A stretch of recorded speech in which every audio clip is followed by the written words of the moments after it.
They're guys. They do magic. They are the Magic Guys.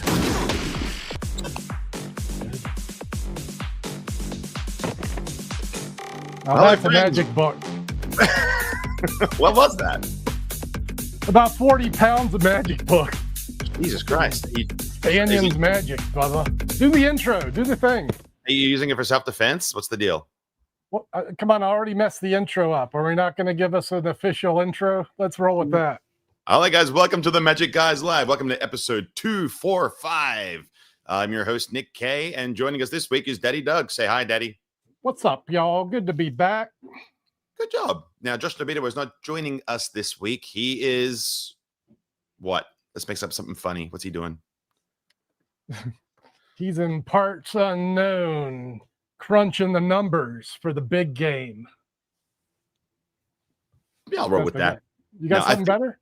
I don't know. I think he's actually doing his standard kind of checkup type medical based thing, you know. So he does send his love. He does say hello, and he will be listening in, and we'll let him know that you guys send your love. And of course, you can send your love via the comment section. For everyone in the comments, thank you for being here. We have Thomas Conger. Good to see you, buddy. Josh is there already saying hello, so show him some love. We have someone making waves. Making waves. That's a new one.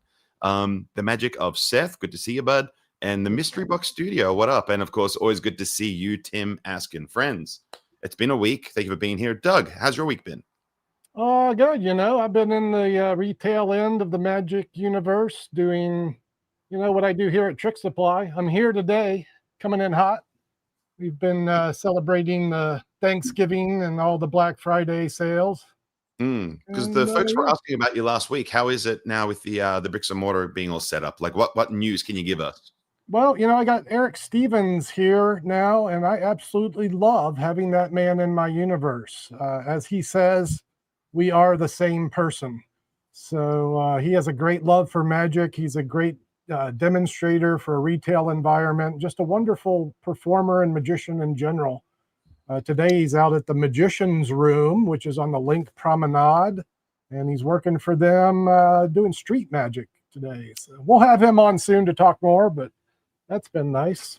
Yeah, it's always so wholesome when you have someone in your cohort that kind of like you can soul bond with and just have that, you know, connection. Yeah, because I was flying solo here for a couple of 6 months. So, you know, to have a new body come in, always a little like you never know how it's going to go working with someone else. Honestly, it couldn't have gone better, and I hope it continues as long as Eric is comfortable being here.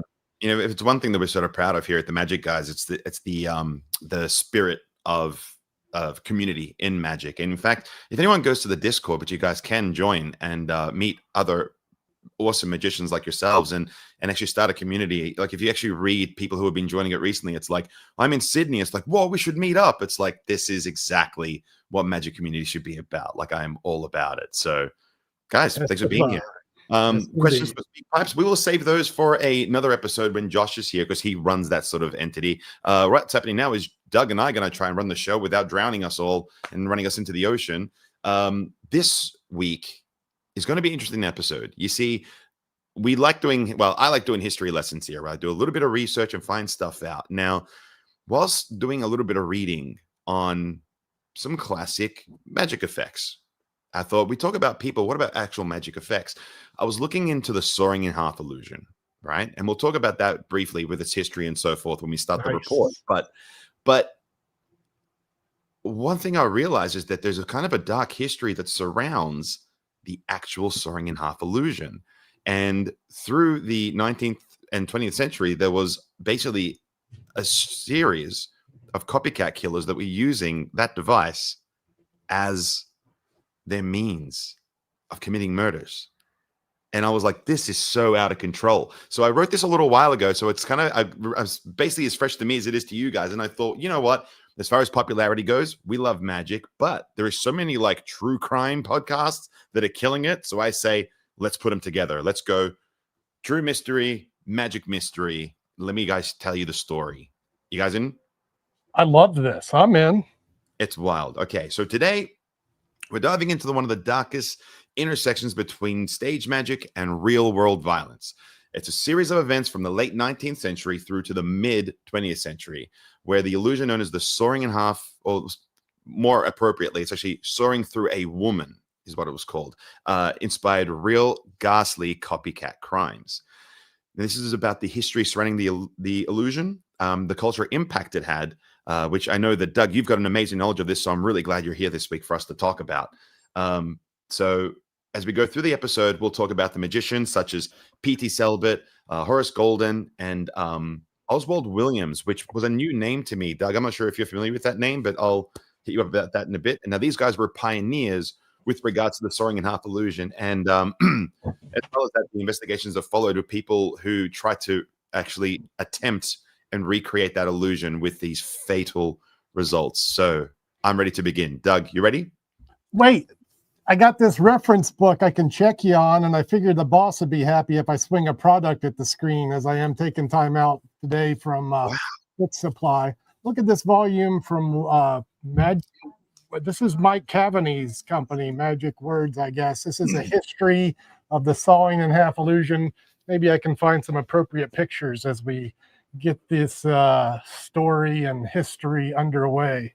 That's amazing. And who wrote that?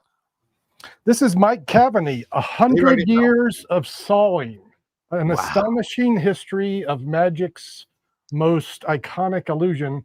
And I didn't know how deep of a rabbit hole you were going to dig today, but when you started talking about the sawing in half, I was like, let me go grab this thing and see if there's some related, photographs or something we can share as we talk about it. Yeah, that's amazing. And so, like, there's things that I found. We can go on so many tangents. I try to keep it relatively, not going off the rails. But yeah, let's begin with a little bit of history, because the soaring through a woman illusion was created. It's credited to P.T. Selbit, who introduced this to public performances. It's dated back to January 17th in 1921 in London. Now, his version differs significantly from the more modern styles that it's done. So Selbit's assistant was bound and locked in a wooden crate, and then a saw was passed through. And basically the whole routine was based around like this whole thing of like confinement and fear and danger. And that's basically the original presentation. It was said by the people watching it that it was just like deliberately disturbing. And it was designed to genuinely shock audiences. And it did.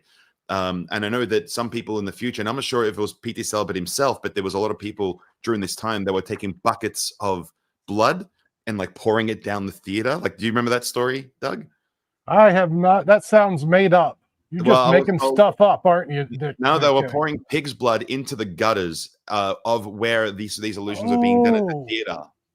Right. So people would arrive. Yeah. People would arrive and go, oh, there's blood stains here at the theater. Oh, that's because of the soaring half illusion. Like, it was used as a means of like publicity. Marketing. Now, exactly. Now, the newspapers in London and New York reviewed the illusion not as entertainment, but as like a ghastly spectacle. Okay. And religious groups were actually protesting it. Some papers even printed that it was saying that should it even be legal, because it was simulating murder to a woman on stage. So that's what the tabloids were saying back in the day. Now, this context is important, because with this context, the illusion's popularity and its controversy actually led to a lot of tragedies that I'm about to tell you about. So most people associate the more classic version of it with Horace Golden. So Horace Golden's version is the one where you have the two wooden boxes, and then a buzzsaw is put in between them, which debuted in 1921 as well. But it had more of a theatrical impact because Golden was the first sort of flashy, aggressive type of way of doing it and separating the actual illusion. He really leaned into the violence involved with this particular type of illusion. He once advertised it as just saying the woman is really sawn in half. Like, that was the promo he was putting out there, which alarmed local governments, theater boards, and even police departments. Some cities temporarily banned the illusion. Wow. Isn't that nuts? What a time to be alive. Right? And journalists... 1910. What a time to be alive when you can die by getting a splinter. Journalists wrote sensational pieces describing like the brutality of each performance. And that's where the real life problems began, because newspapers, particularly in America, sensationalized the effect in a way that convinced some of the audiences that it was just this kind of like mechanically simple effect, which it wasn't, which leads us to our very first case. This case was coined the Nebraska amateur magician incident. One of the earliest documented copycat tragedies occurred in Lincoln, Nebraska in 1924. A young amateur magician, the newspapers gave him the name William Cunningham. He attempted to recreate the newly popular soaring in half illusion at a small private gathering. This assistant was a friend of his from school, and that was a teenage girl.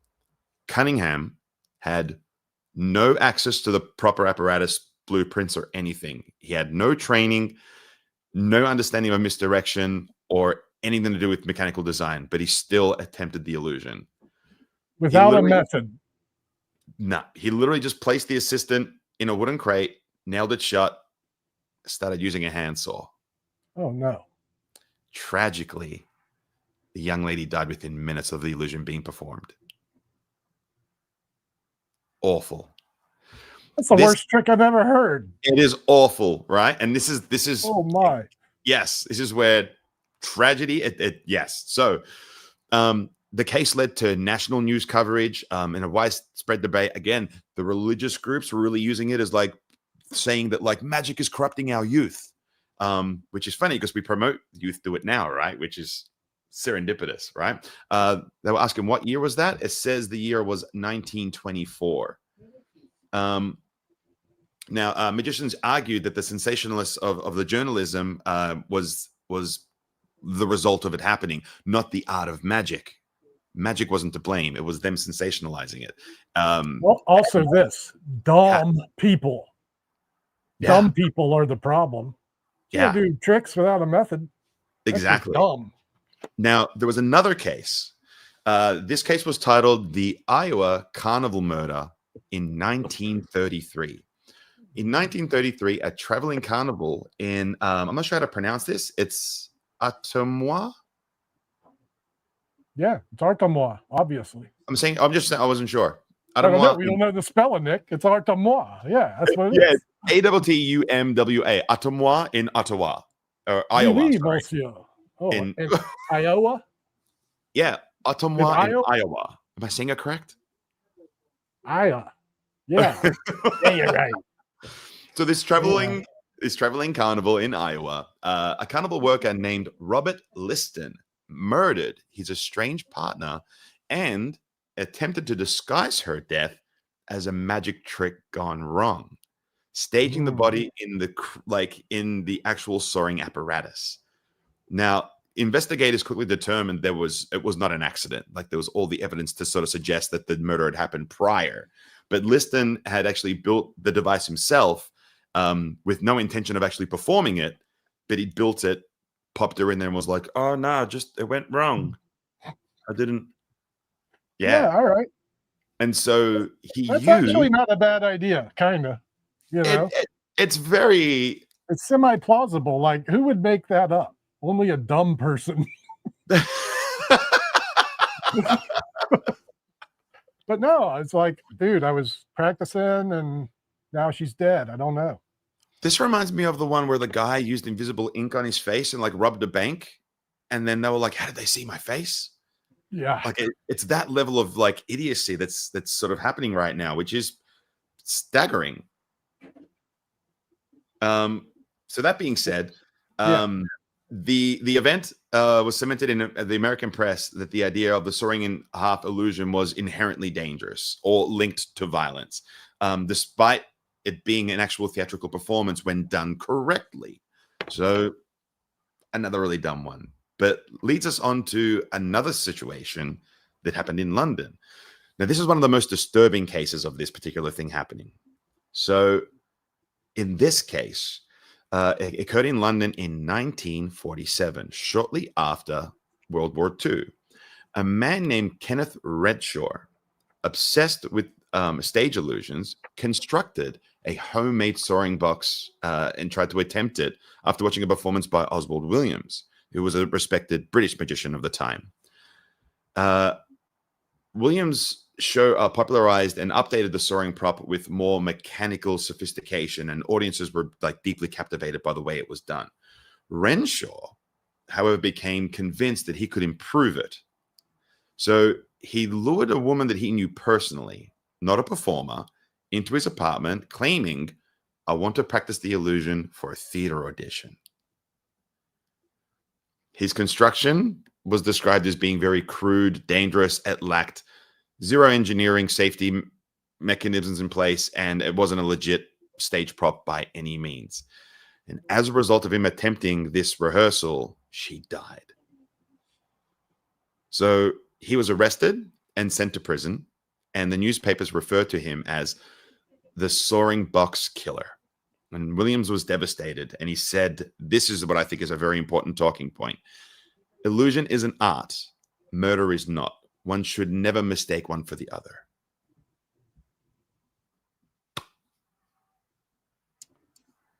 Yeah, well, I mean, you know, sounds like he had a just genuine kind of accident there versus, you know, true manslaughter. But if you kill someone, it's certainly not art, I guess. I mean, people without question can die doing these types of effects. You know, like, yeah, I mean, Tim Askin makes a good point. You know, he's talking about the bullet catch, which has claimed so many lives. And I think that I'll dive into the history of that one at some point. I just want to read the book first before I talk about it. But, you know, it just goes to show how people think that it's like, what type of person is doing this? You think it's just like kind of like the know-it-alls?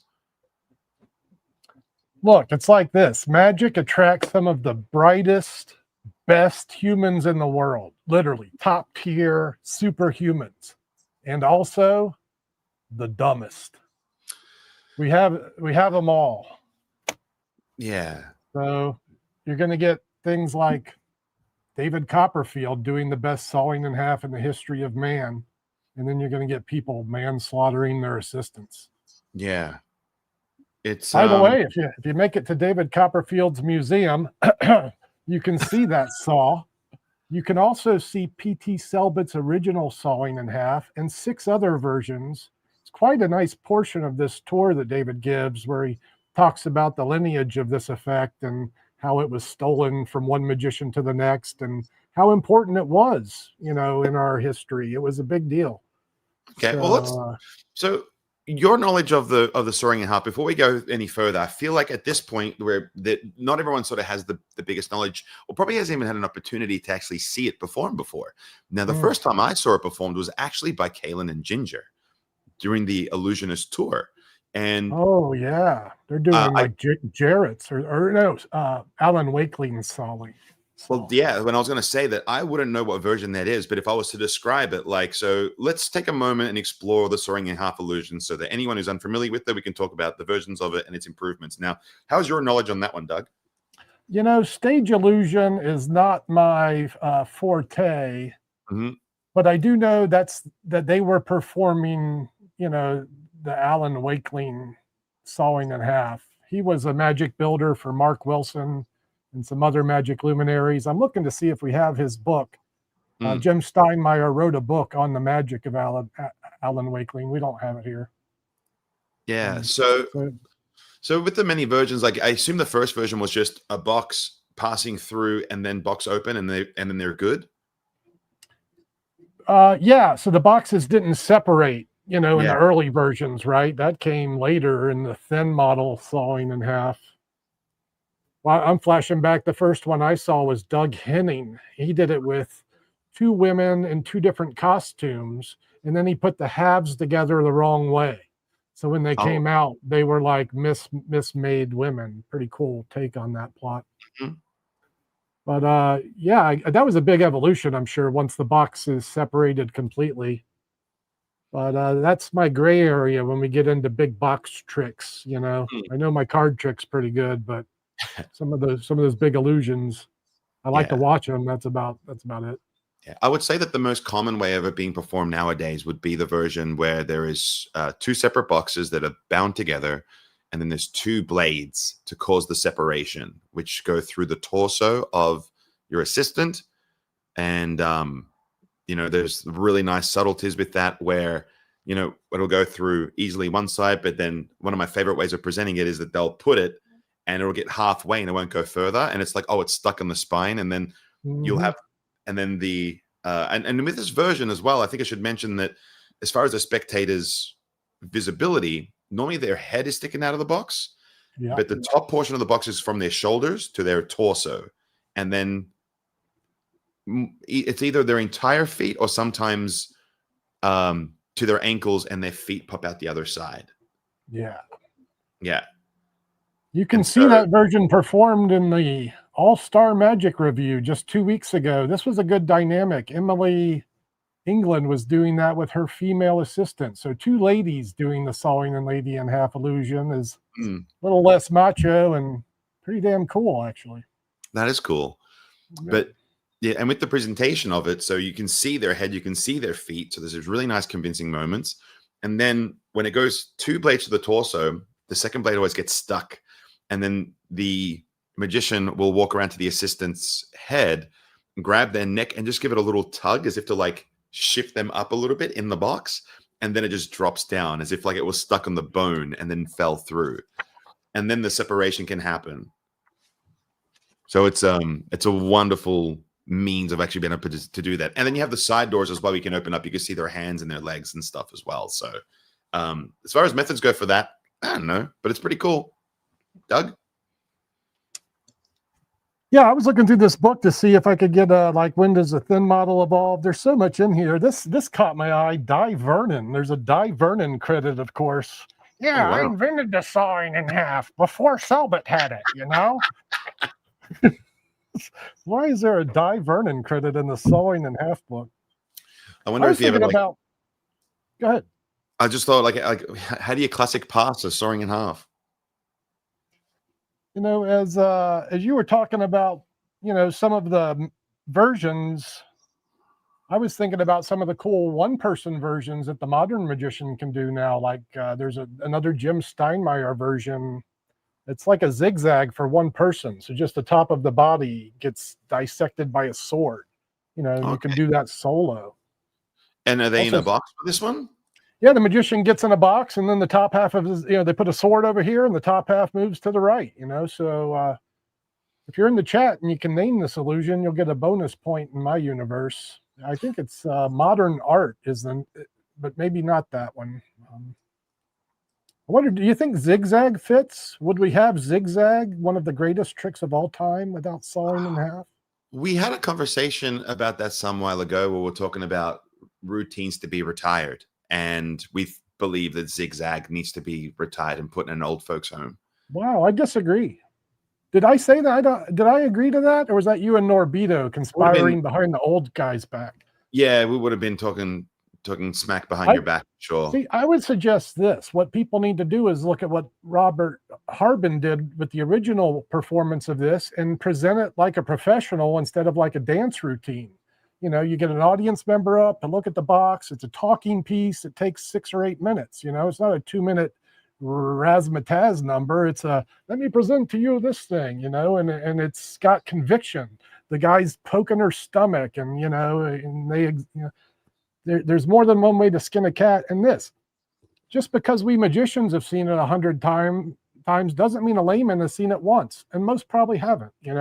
We get magician's brain thinking like tricks are old and hackneyed because we see them a lot and we know a lot about it, but I assure you the public does not. So I would disagree with that one. Like zigzag still has legs. You don't think they're just doing this with their body? Like you don't think this sort of method gives it away a whole bunch? Like it's... Well, that completely depends on who's presenting the magic trick, Agreed. If I present it with conviction and get you to suspend your belief, you won't be thinking about the method and everyone will be happy. Yeah. Okay. That's a good point. Yeah.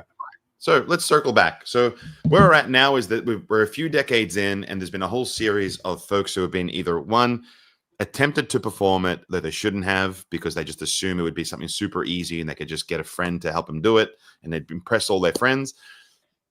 Yeah, not going well. And then some were actually used maliciously. So the thing at this point that we sort of to foreshadow is that we as magicians protect the art form, but we believe it's the journal. But at this point in time, there's journalists who are really sensationalizing that.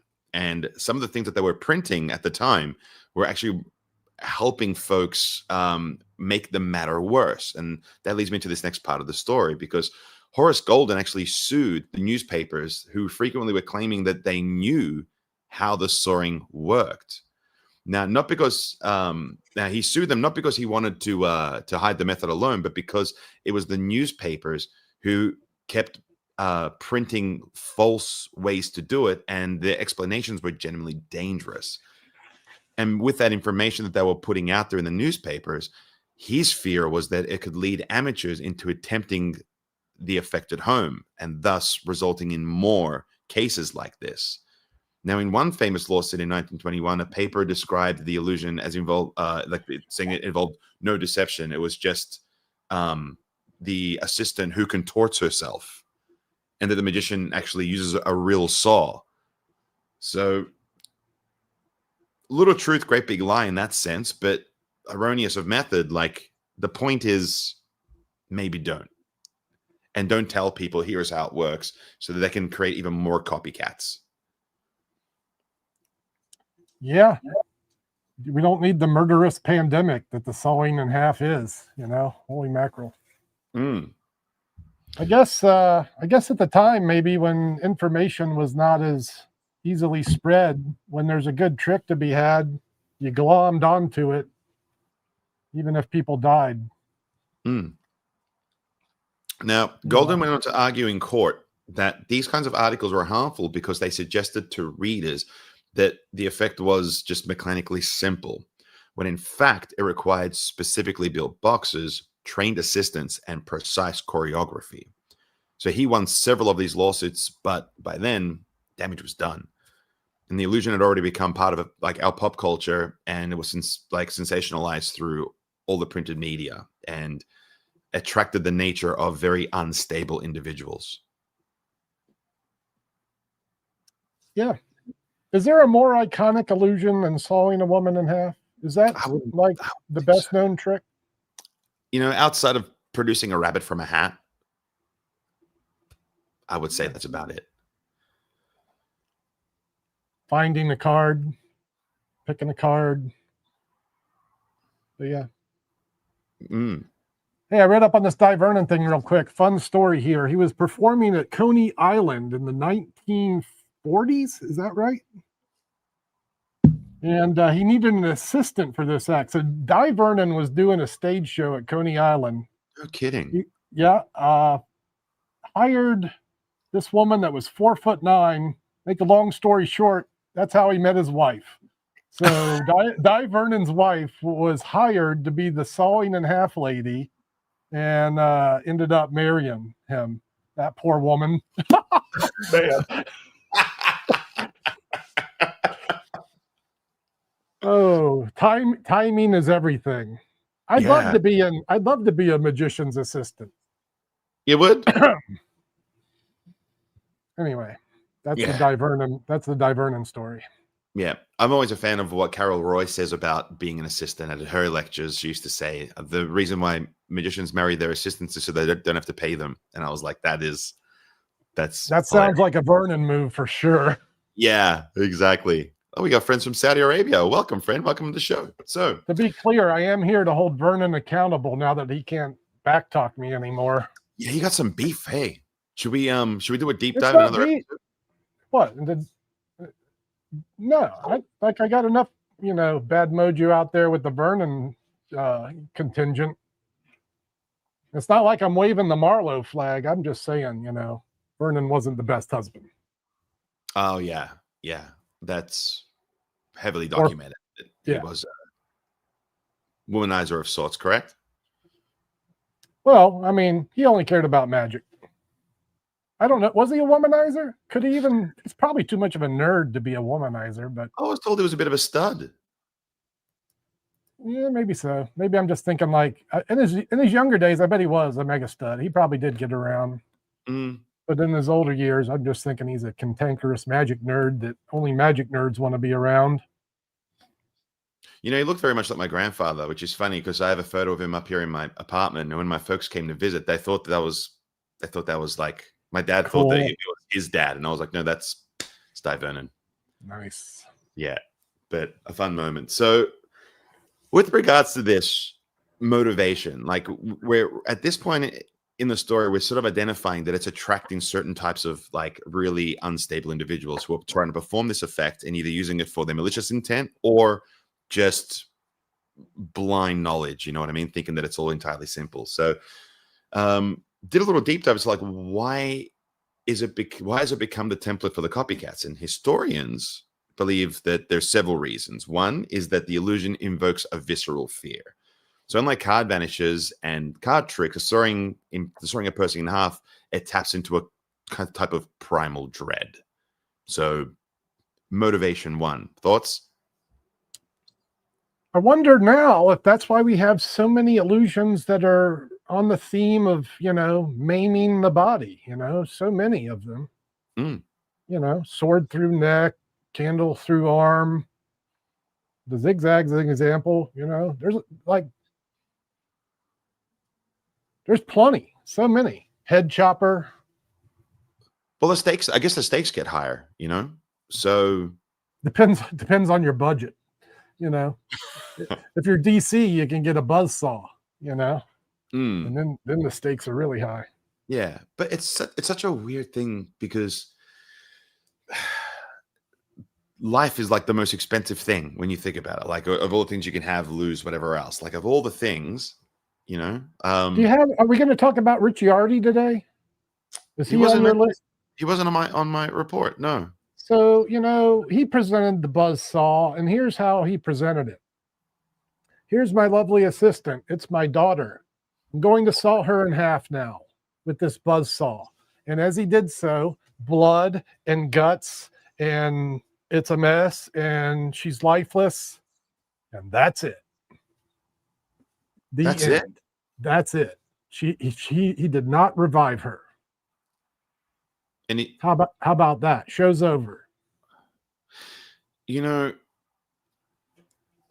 Chris Angel did a sawing very much the same in his show in Vegas, where he separates her and then just leaves it. But then afterwards, there's like a cart that gets pushed down. It's just the legs walking the cart. That traditional illusion that you saw. Our blessed Kevin James, Rudy Kobe.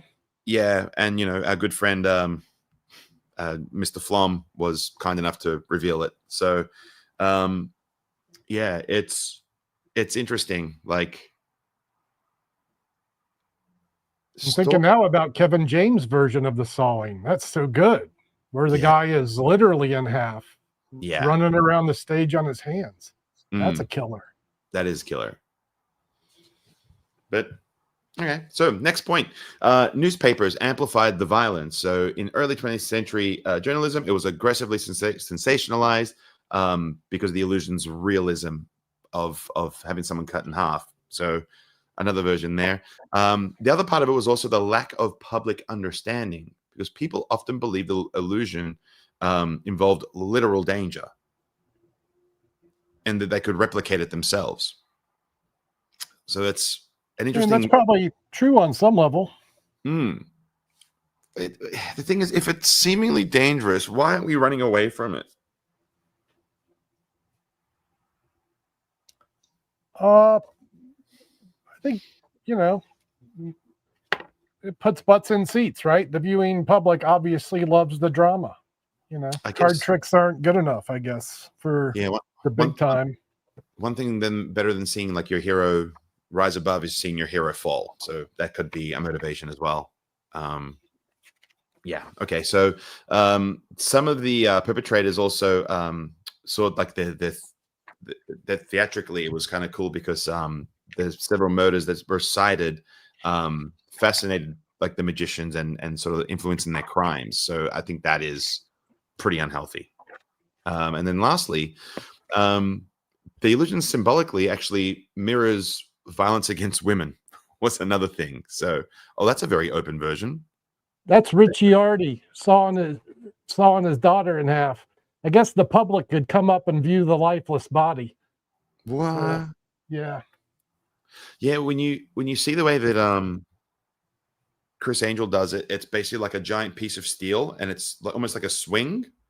Oh, And the person lays on it, and then he just cuts them, separates them, and that's it. Like, it is just. I dig it. I mean, it's a cool vibe, kind of, you know. Tim Askin probably likened it to. He says here, why do people slow down and look at car accidents? Nail on the head, Tim. Yeah, it's probably likened to that sort of behavior. Yep. Yeah. Now, as a result of all the incidents, magicians changed how they present the illusion. So they removed the blood gimmicks that sort of toned down its horror elements. Theaters imposed more safety regulations. Some insisted that audiences be shown the assistant live, like afterwards, just to avoid the panic of anything possibly going wrong.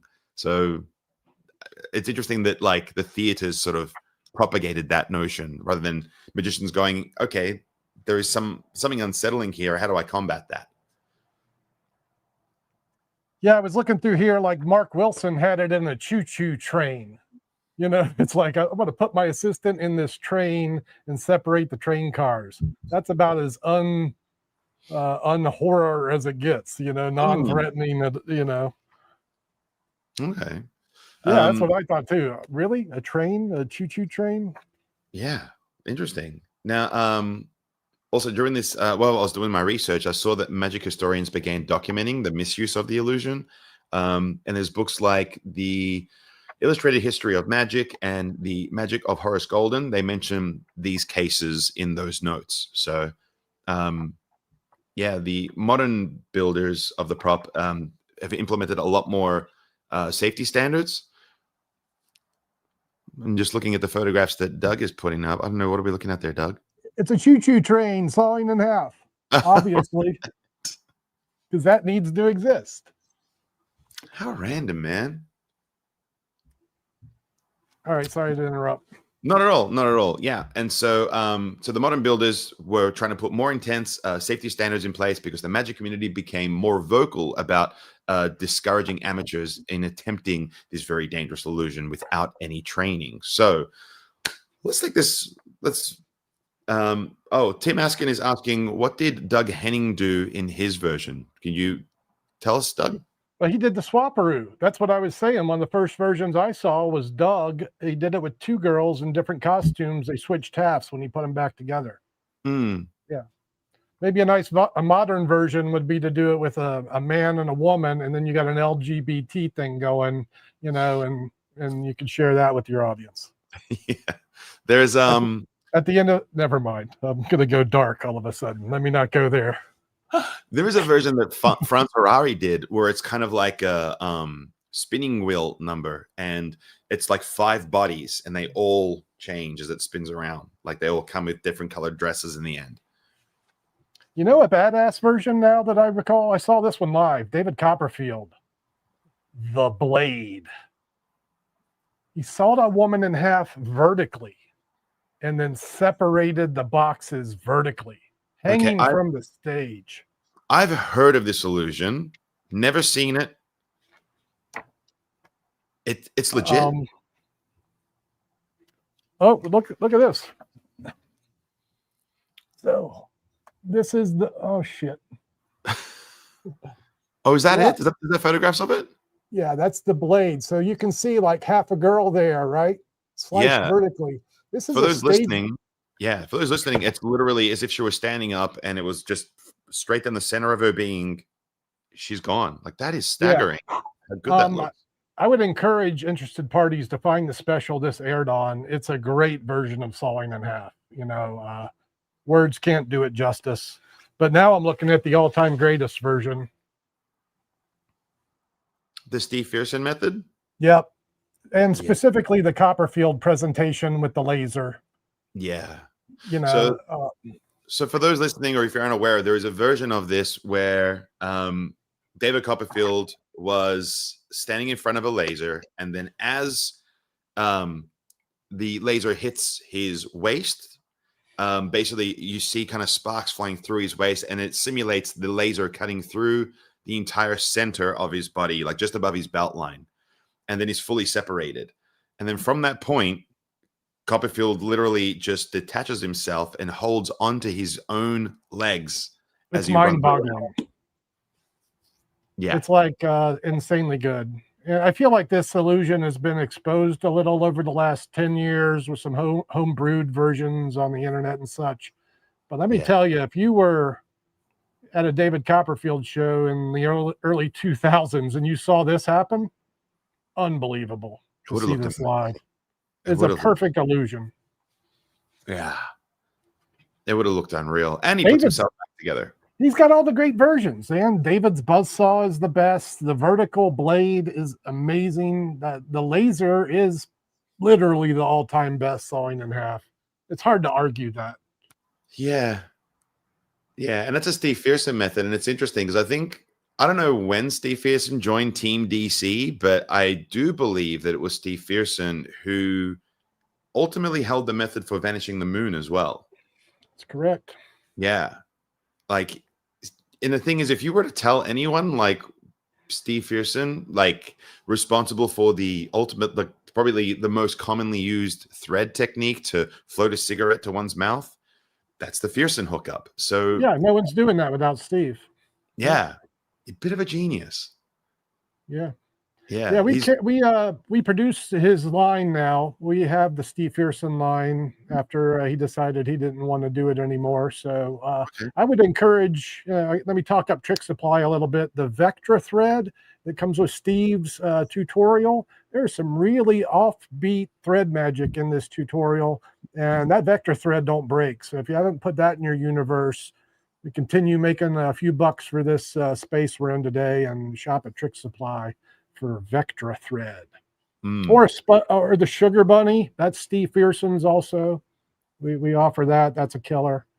Yeah. What else is in his body of work that we might know? Well, the things we have here are the thread and the Sugar Bunny. There's some other things that we're producing. We have the Pod Thread Dispenser, which is an interesting way to keep a thread reel in your pocket. That's coming back out soon. Steve, he had a nice mix of stuff when he was running downloadmagic.com, a good mix of close-up card magic and, some esoteric things.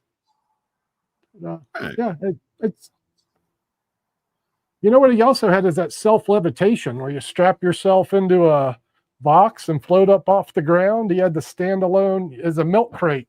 You stand in a milk crate, you put some harnesses on, and then you float off the ground. That was him? Yeah.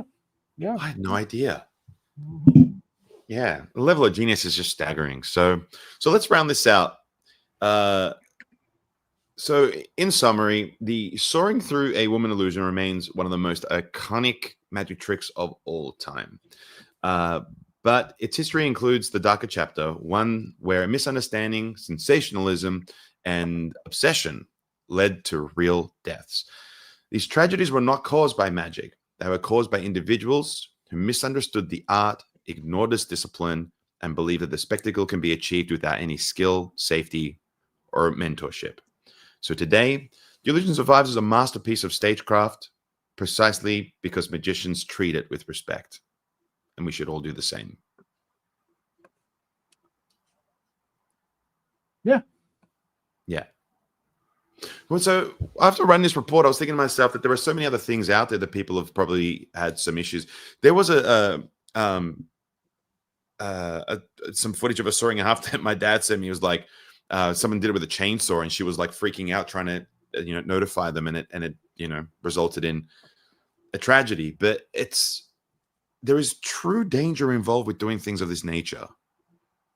I feel like I've seen modern clips on television, even in the last 20, 30 years, of magicians killing their assistants, doing it with like a chainsaw or, other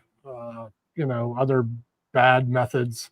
Did you find any like modern stories about magicians killing their assistants, like in the last 30, 40 years? Yeah, I was keeping it specific to the sawing in half, but yeah, there's got to be several scenarios of that kind of happening. Well, I mean, like, I don't want to show this, but if I go over to you, I was on the YouTube. I'm not going to play this clip, but you know, if we look at this clip that's available to watch, put this up here.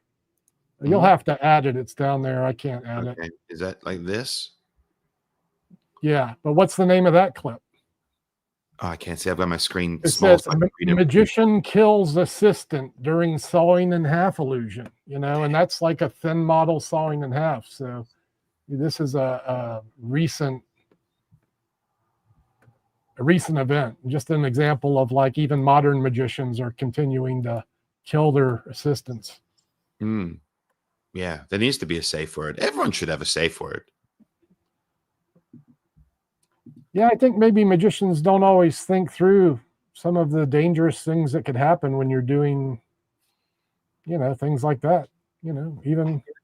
You know, I'm reminded of our interview with Jonathan Goodwin, who, you know, was known as a daredevil, as you know. And if you haven't seen that episode before, you go back and see. And you know, bless him, he's one of the most wonderful people I've had the pleasure of interviewing on this show. And as well as that, like he's, you know, also been a victim of when things can go wrong and when safety precautions are, you know, the crippling entity. And so, you know, you see some of the stuff he does, and after reading his book, he talks like the method's so clever, but there's still an element, man, for me. There's still an element where you're like, even like David Copperfield with that big buzz saw, you know, what happens if it shifts 6 inches one night and that thing hits his back? Yeah. You know, I guess there's 100 safety measures you take to make sure that doesn't happen, but man, you know, it could happen probably. Yeah. For me, the most terrifying is the table of death. Oh, I consider that one of the greatest illusions of all time. And yes, I can't imagine performing it. Yeah. So in the table of death, there is the version that I've worked with is it's a very it's all very heavy steel. There's a bed, meaning like a flat surface, like a table. Magician is chained in and tied down considerably. And then they have to escape from it before the platform above, which compasses the entire length of them and has basically 1 foot spikes dangling above them. When that thing drops, they will, without question, destroy you and penetrate every portion of your being. Even the method to do that properly, right, is inches away from serious injury. Serious injury. Yeah. Yeah, I don't want to be laying under those things. No. Can't be safe enough for my world. Yeah. Yeah. And Give then me a choo-choo train, baby. But even in its simplest form, let's look at something like the rest of the roulette. Yeah. Yeah. Yeah. So the roulette, there is countless videos out there of folks who had attempted to, I'm going to crush a bag. There's a knife under there, and see that go wrong. Right. Yep. Yeah. Dumb. That's just a bad idea. I mean, I could see if you're a magician, do it to yourself. I've seen magicians harm their spectators that weren't even willing to be a spectator. Yeah. They put a spike through their damn hand. Yeah. Just dumb. There's a question here from Mystery Box Studio that says, didn't the masked magician expose that even if it goes wrong, the spikes are retractable? Not in the version I've seen, which was like.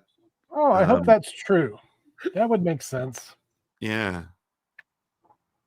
Yeah. I know David did it with one big spike. I don't know. Like when Copperfield did the Table of Death, it was one big ass spike. I don't know how that thing would retract. Huh. Yeah, look, it's a terrifying illusion for sure. And, you know, as far as the soaring in half goes, like I really thought that couldn't result in things of this nature. But then when I'm reading upon it, I'm like, I didn't think it was real. I didn't, like, for this to be happening at this caliber. People suffocating in water tanks and so forth. Like, so Doug, what's your knowledge on sort of water escapes? Well, when I was 14, it was my forte.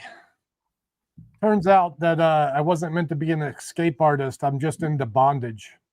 But I used to get tied up and jump in a pool for a good time. That's about the knowledge I have of escape in water. Okay. So yeah, I mean, another bad idea.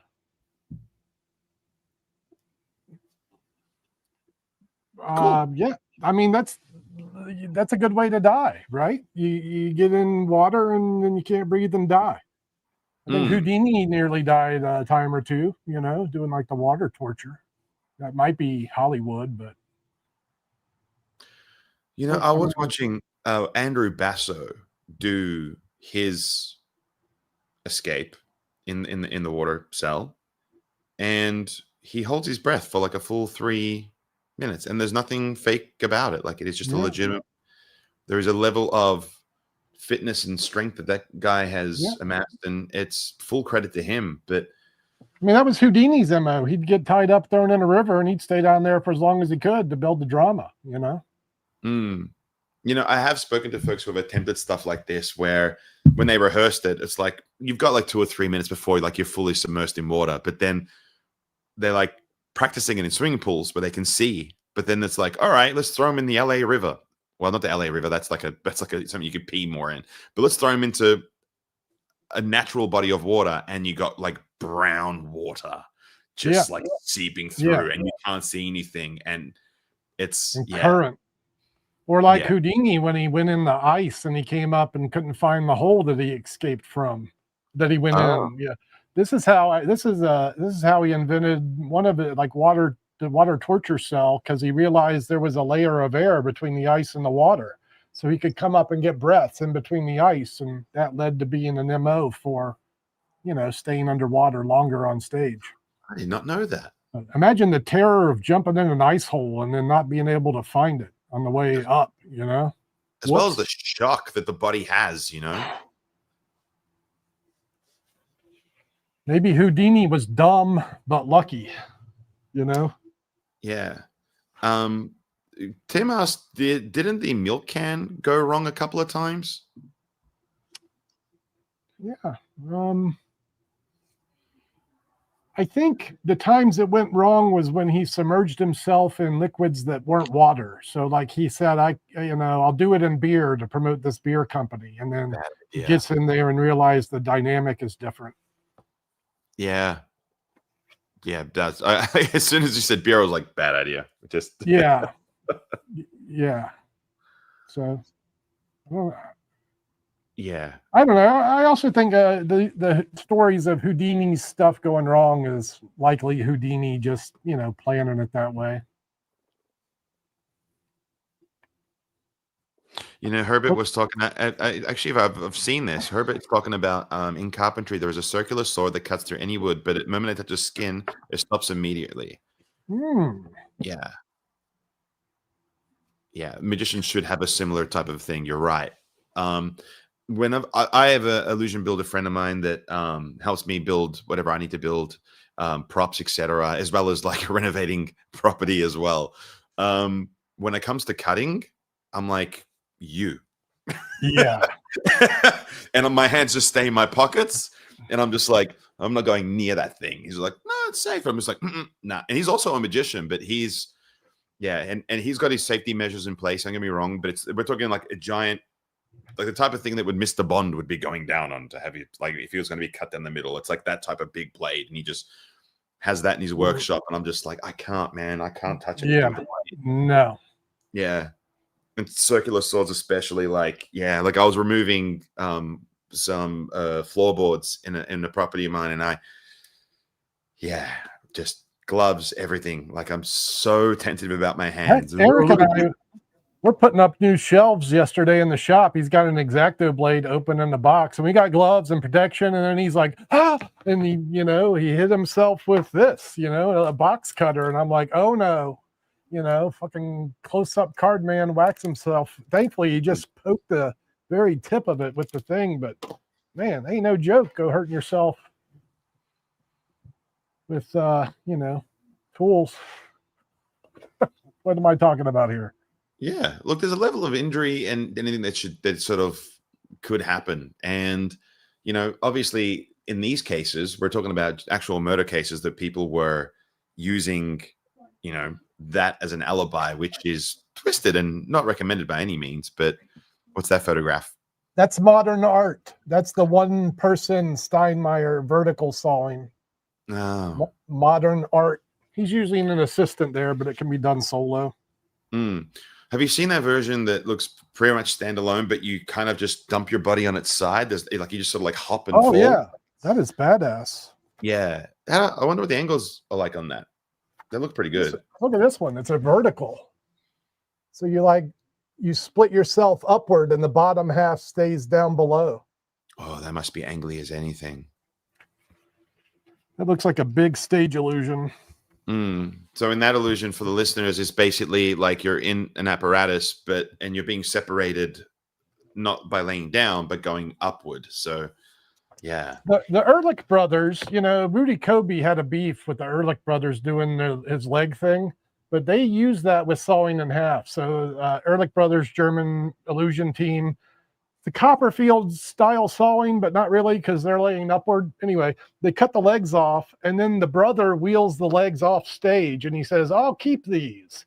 And then when the brother comes back, he's got 4 legs. So that's an interesting take on the plot. It's like, let me get your legs and put them on me. Right? Yeah. That's kind of cool. Yeah, there's a question here that actually from Thomas Conger, which is an interesting one. And the question is, are there any magicians that have made body modifications for their act?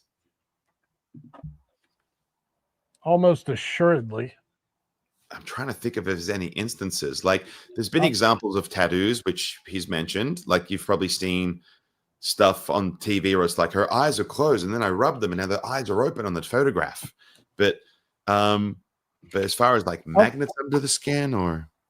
Yeah, I'm thinking about it. I just was watching the recent David Blaine specials where he's traveling the world, looking at some magic acts. I know some of the acts in India probably had some body modifications to accommodate their weirdness. It doesn't have to be Las Vegas show lights to be a magic trick modification, I wonder if there's just something that kind of happened inherently where like they had something happen to them, a metal plate was put in, and now it's the method for their effect. Yeah, it's like Mayor Yedid's new finger act is very believable. I'm not familiar with this. Tell us more. Mayor Yedid is do you know Mayor Yedid? He's a magic. Okay, so you could find Mayor Yedid magic. He's an American magic retail guy. But in the early 80s, he created an award-winning act called Finger Fantasies. He published a book on this subject. And without Mayor Yedid, there's no Sam Huang today, okay? So when you see Crazy Sam's finger illusion, you're seeing Mayor Yedid's stuff, right? That's Mayor's work. So he developed this award-winning act where he removes his fingers. And at the peak of its success, he got in a car accident and lost several of his fingers. Damn. He continues to perform this act using that deformity to his advantage. And if you watch Mayor perform, it won't be readily apparent that he's missing fingers. You just don't notice it. Yeah, actually, our booth was right across from Mayor Yedid. It was such a joy. In fact, one of the highlights for me, day one, Sam Huang comes up to the Mayor Yedid table and starts doing his finger work for Mayor Yedid. Earlier that day, Mayor had posted a picture of himself in the Finger Fantasies t-shirt from the early 80s. I just seen it earlier today, and I'm like, how great is this convention going to be? I'm already seeing, the originator of really the act and then the modern rendition of it. I guess all that's left for Sam to do is lose a few fingers to get it right. But yeah, if you're ever around Marietta again, ask to see his finger work. Wow, that's staggering. Yeah. Yeah. There's only one other thing I can think of where it was Mario Lopez who did a thing where he just the way his muscle comes up and he's like just short of his bicep, whatever this area is called. So he would like there'd be like a lump as he flexed, then he would take it and then move it to here, and then it would like, and then his bone was just sticking out there. Like it was just something that happened naturally. But it was just something that he did. Like he did it in his lecture, and he was just like, and he just said, like, look at things. Yeah. Look at things. Explore your body. Look at what you do. He does that really funny thing where like the nipple comes off and then it goes back on, you know, like it's, Yep. yeah, you can't do it if you're crazy hairy like me, but the idea is still there. It's not too late to shave, Nick.